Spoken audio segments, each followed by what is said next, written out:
1300 শতাব্দীর শেষ ভাগ।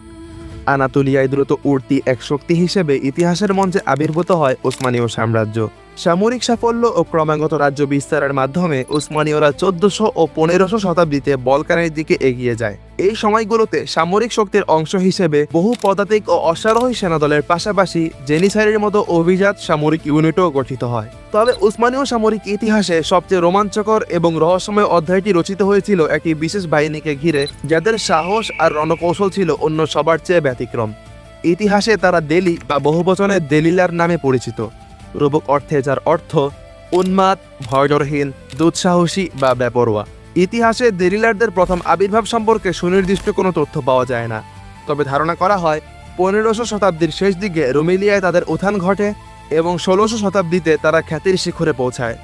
শত্রুদের কাছে তারা ছিল এক ভয়াবহ আতঙ্কের নাম। সাহস, নির্ভীকতা এবং ভাগ্যে যা লেখা আছে তাই ঘটবে, এই নীতিতে বিশ্বাসী দেলিলাররা যুদ্ধের ময়দানের মৃত্যুর পরোয়া করত না। দেলিলার বাহিনীতে তুর্কি ছাড়াও স্লাভ, বসনিয়াক, আলবেনীয় ও ক্রোয়েটদের মতো স্থানীয় জাতিগুলোর সুঠাম ও সাহসী যুবকদের নেওয়া হতো। তাদেরকে 50-60 জনের ইউনিটে ভাগ করা হতো, যাকে বলা হতো বাইরাক। কয়েকটি বাইরাক নিয়ে গঠিত দলের নেতৃত্বে থাকতেন একজন দেলি প্রধান। দেলি সৈন্য হতে ইচ্ছুক প্রার্থীদেরকে জবু নামে একজন প্রশিক্ষকের কাছে পাঠানো হতো। কঠোর প্রশিক্ষণ শেষে যুদ্ধক্ষেত্রে যারা নিজেদের বীরত্বের প্রমাণ দিতে পারত, কেবল তারাই আনুষ্ঠানিকভাবে দেরিলার বাহিনীতে যোগদান করার অনুমতি পেত। দেরিলারদের অন্যতম প্রধান বৈশিষ্ট্য ছিল তাদের ভয়ঙ্কর বেশভূষা, যা শত্রুদের মনে আতঙ্ক ছড়ানোর জন্য যথেষ্ট ছিল। তারা নেকড়ে, চিতাবাঘ, হায়না বা সিংহের চামড়ার পোশাক পরিধান করত।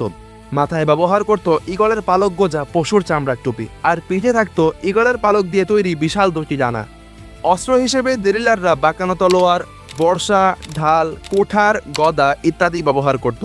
দেলিলারদের ব্যবহৃত ঘোড়াগুলো ছিল আকিনজিতের ঘোড়ার ন্যায় অত্যন্ত ক্ষিপ্র ও শক্তিশালী। এসব ঘোড়ার উপর তাদের পূর্ণ নিয়ন্ত্রণ ছিল। দুর্গম পাহাড়ি অঞ্চলেও দেলি অশ্বারোহীরা অনায়াসে বিচরণ করতে পারত। যুদ্ধের ময়দানে তারা সম্মুখভাগে অবস্থান করত।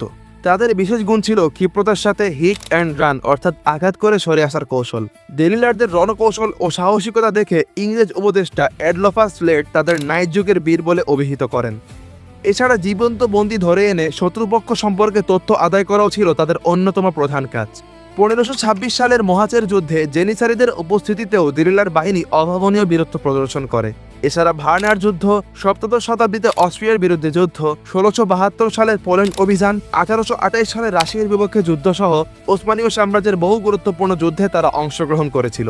যুদ্ধের বাহিরে দেরিলার সৈন্যরা উজিরে আজম, বেইলার বে এবং ওসমানীয় সাম্রাজ্যের অন্যান্য গুরুত্বপূর্ণ ব্যক্তিদের রক্ষী বাহিনী হিসেবে কাজ করত। বিশেষ প্রয়োজনে তাদের দুর্গ পাহারার দায়িত্বেও নিযুক্ত করা হতো। এসব দায়িত্ব পালনের বিনিময়ে তারা বেতন অথবা পোশাক ও খাদ্য সামগ্রী পেত। তবে নিয়মিত বাহিনীর ন্যায় তাদের স্থায়ী কোনো বেতন ব্যবস্থা ছিল না। 1600 শতাব্দীতে গৌরবের শিখরে থাকা এই বাহিনী সপ্তদশ শতাব্দী থেকে বিশৃঙ্খল হতে শুরু করে। এই সময় উজির, বেইলারবে বা গভর্নরদের ঘন ঘন পরিবর্তনের ফলে দেরিলাররা নেতৃত্বহীন ও বেকার হয়ে পড়তে শুরু করে। ফলে নিয়মিত কাজ এবং স্থায়ী বেতন না থাকায় বেকার এই দেরিলার সৈন্যরা দলবদ্ধ হয়ে বিভিন্ন গ্রামে আক্রমণ, লুটপাট, হত্যা এবং সাধারণ মানুষের কাছ থেকে জোরপূর্বক অবৈধ কর আদায় করতে শুরু করে। সুলতান তৃতীয় সেলিম ও ইউসুফ জিয়া পাশা তাদের সংস্কার ও নিয়ন্ত্রণের চেষ্টা করলেও তা দীর্ঘস্থায়ী সমাধান দিতে পারেনি।